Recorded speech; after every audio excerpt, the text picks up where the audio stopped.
Good evening, everybody. I'm Helene. I'm a family nurse practitioner student, and my current job is as a wound ostomy and continence nurse. So my question was what the most effective strategies were to prevent pressure ulcers in the adult ICU. The hospital I work at is pretty much an adult-only hospital, so we don't deal in pediatrics, and that's why I limited my study to adults only. This was an evidence-based practice review, not a primary research project. And I really want to know for myself, what should we be doing? I know what the literature says, I know what we learned in nursing school, and I felt that since the ICU was the highest risk people for pressure ulcers, really what should we be doing in the ICU specifically to protect our patients. For those who might not know what a wound ostomy continence nurse is that it's nurses who are trained and board certified. It's about a 1-year training process.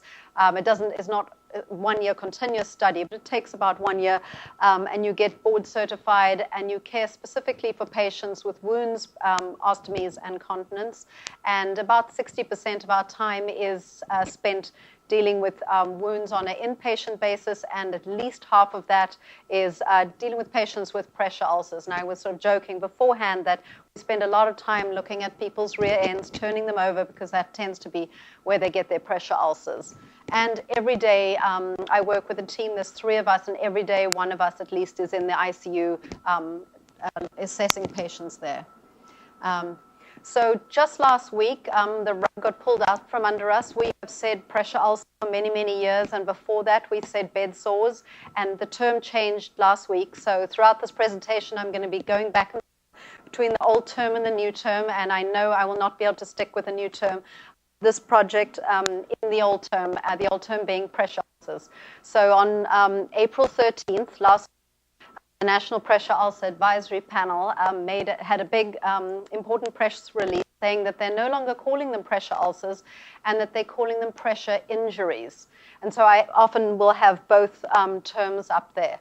And they came up with a new definition, fairly similar to the old one. They also came up with revised staging definitions and a number of other changes. So everything in our EMR, everything that we have printed, every piece of patient and staff education. So we have a lot of work ahead of us. So a pressure injury is a localized damage to skin and underlying soft tissue, usually over a bony prominence. So the previous definition said over a bony prominence. They put in usually, which is a very appropriate change. Or related to a medical device or other device. And that is perhaps the best addition to this definition, especially in relation to ICU. And if anyone's been in the hospital recently, everybody has something attached to them. Everybody has devices attached to them. And those devices cause our patients a lot of injuries. So we're seeing a lot of device-related pressure ulcers. So just a quick review on what pressure ulcers are. They're staged 1 to 4, and Roman numerals went away last week, and we're into Arabic numbers. So stage 1 is when the skin is this is a Caucasian person, so it's easier to see, but the skin is very red, and when you blanch the skin, which means pressing your thumb into the area of redness and pull it out, that area will still be red. So non-blanchable erythema. Stage 2 is just where the superficial skin is gone and the dermis is exposed. Stage 3, where you get down into its full thickness skin loss, and you get down into the adipose tissue. So they can be fairly shallow, like on an ear, or quite deep on a buttocks. And stage 4, these are the big and nasty ones that no one wants to get and take a tremendous amount of time to heal. There's a lot of skin and tissue destruction. And these are also the things that people come from home with when their patients or people are at home with their relatives. This is often what brings people to hospital when the relatives can no longer cope because they have a really large pressure ulcer. So you have muscle, bone, fascia, tendon, ligament, or cartilage exposed. So there's many, many clinical practice guidelines available to guide you on what to do with pressure ulcers. And I'm using the word pressure ulcers. And also many, many risk factors. And actually, some of the articles I read said there are over 100 risk factors named that, that you should consider when assessing your patient, which makes it an impossible task. And in most hospitals, patients are, nurses do a risk assessment on every patient, sometimes daily. In ICU, it would be every shift. And if you've ever been in that situation, you know that if you have to do something once every shift, you tend to rush through it. I think that's sort of one tries to get through it as quick as possible. And so they're not very accurately done. Also, ICU patients are totally dependent on their caregivers. And if I have some pictures coming up on people in ICU, if you haven't had the misfortune of ever being in ICU yourself or have a loved one in ICU, where they are completely dependent.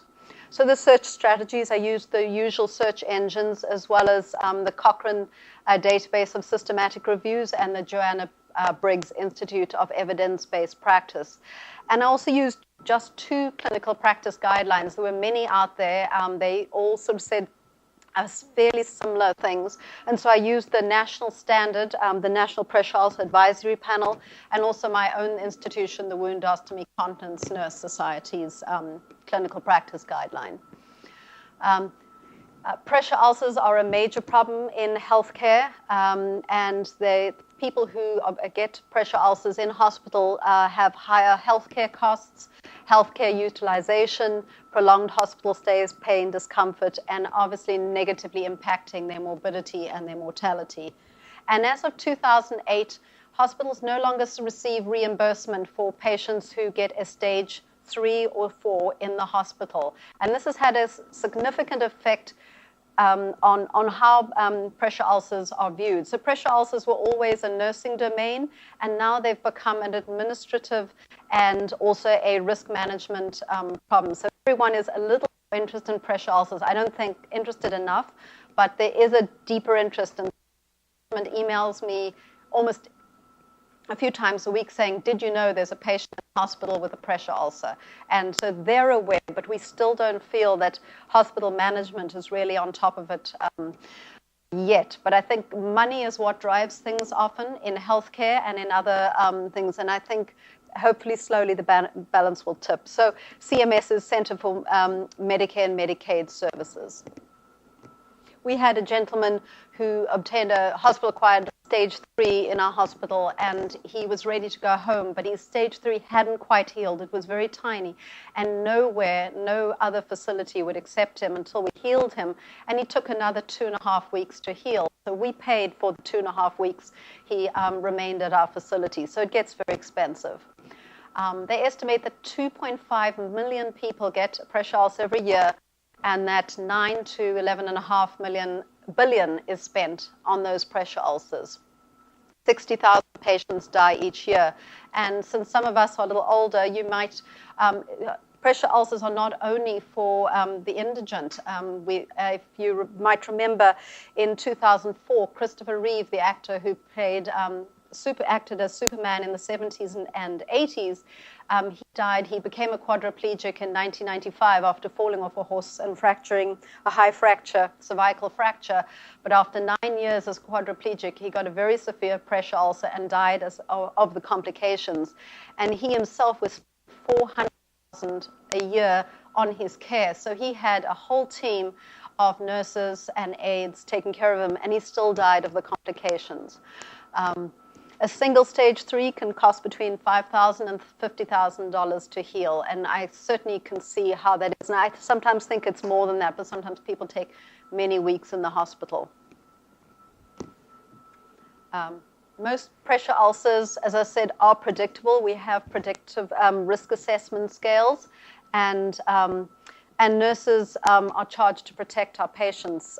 Florence Nightingale said, I think it was in 1859, that if a patient has a bed sore, it's not the fault of the disease, but of the nursing. And I think that's still very true today. It's now really not only the nursing, but of the entire healthcare team. And really, it's all of our concern to prevent it.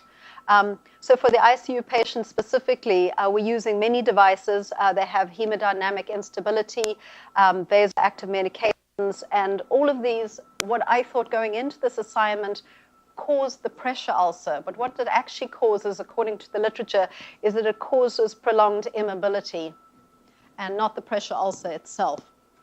So just to remind you how bad ICUs look, we're tethered, the patients are tethered to multiple tubes and devices. What you can't see in this picture, and is always distressing if you go into ICUs, patients are tied up. Anyone with endotracheal tube is tied to the bed, hands and feet. If a patient's been there for a very prolonged period of time and they're actually conscious and they think they might be able to treat the patient, they might eventually untie them. But generally they are tied up once they're intubated, and so they're completely immobile. So to move, we have to move them. And one hopes that none of your relatives will ever be in the ICU. I certainly hope none of mine ever will be. So the major evidence-based recommendations were not unexpected. However, they were exactly the same as they were for every care setting, and for that I found that unexpected. So the first one, I looked at many references, but I used 16 sources from which I took their recommendations. 9 said, so the most basic thing, actually look at the skin and assess it. Turning and repositioning for pressure relief, skin care and the management of incontinence. So most patients in the ICU have a catheter in their bladder, so they're not urinating necessarily onto themselves, but they're usually incontinent of stool. The use of higher specification support surfaces. So you cannot nurse an ICU patient just on a plain foam mattress. But they said you don't necessarily need the very fancy mattresses, that the highest specification foam mattresses, there's very good ones out there, might be good enough. The research isn't clear that the very expensive powered mattresses help that much. And staff education in pressure ulcer prevention. So those were the top 5. The other ones, which is obviously we all are not surprised at probably, is the formation of a multidisciplinary prevention, physician involvement, and discussion of skin at ICU rounds, which is not common. And every single source I looked at of the 16 said that you don't just use one strategy, use multiple strategies. And so some of the literature and my recommendation would be that we group the first 5 into a care bundle. So a care bundle is something that's very commonly practiced in the ICU. And I'll just read you could read the definition. It's a group of sort of 3 to 5 evidence-based practices, always on every patient. And in ICU, that's commonly done to prevent ventilator-associated pneumonia, central line infections, and catheter-associated urinary tract infections. And if you go into, certainly my ICU or some of the med-surg units, they have a big board out there saying, we haven't had a central line infection, say, for 411 days, or 1 day they have one. And so these are very common ways of managing patients in the ICU. And I think what the literature is starting to say is we need to be doing all these things, and that maybe a care bundle might be a good idea. Barriers to change, despite what I think that I can, help every patient, no one's there 24 hours a day, and that unless your leadership is behind it, nothing changes. Or it changes temporarily. I think we've all seen that something comes in and changes for a short time and then tends to slide back. Lack of support from the ICU medical staff, lack of resources for the provision of staff education. And the proposals for change were the implementation of a pressure ulcer care bundle using the top 5 evidence-based practice recommendations, staff education in all domains, and physician involvement, and the multidisciplinary team. So some of these get a little repetitive, I apologize. The other one that came through was bedside coaching from a wound ostomy nurse or from a wound champion. So some hospitals have a wound ostomy nurse, but they have a team of champions in every unit, and we have done that to some extent, and they promote good pressure ulcer prevention practice. The auditing is very effective in units. So with our other bundles, thank you. We audit our other practices, and if you constantly remind people this is how we're doing, we see an improvement in practice. Tracking and sharing of incidents. I was one of the secret shoppers on hand hygiene, and it was incredibly effective if you publish the results every month saying this unit, had 98%, and that unit had, 80%. The next month, that unit 98%. Was extremely effective. Someone calls it name and shame, but it does really encourage people to participate. And then again, system and leadership support. So pressure ulcers are very complex. They don't only take one nurse for one. Unfortunately, they're obviously one nurse and one patient for that particular shift, but they need to be looked at on a system level. You need the hospital leadership involved, the nurse manager, and nursing education, and obviously very strongly the staff education. We've mostly covered this. The one thing that not many sources said, but that the National Pressure Ulcer Advisory Panel has got right down at the bottom, is education for patients and their families. And I try and do this every time I see a patient that looks like they're at risk. Not as much in the ICU, because visitors and families are very fearful in the ICU. It's a very daunting place. But on a medical surgical unit, I just tell them, make sure the nurses are turning your parent, your friend, your mother, because that, then they will actually press the call bell and say, well, it's been 2 hours, do you think you can come and turn her? Or they will turn the patient themselves, and getting the families involved. We all need reminders as nurses, and I think that can be very effective. And we might be taking the patients, and then the patients go home and lie on their back and come back with a pressure ulcer. Okay. So that was my project. Are there any questions? Thank you very much for your presentation.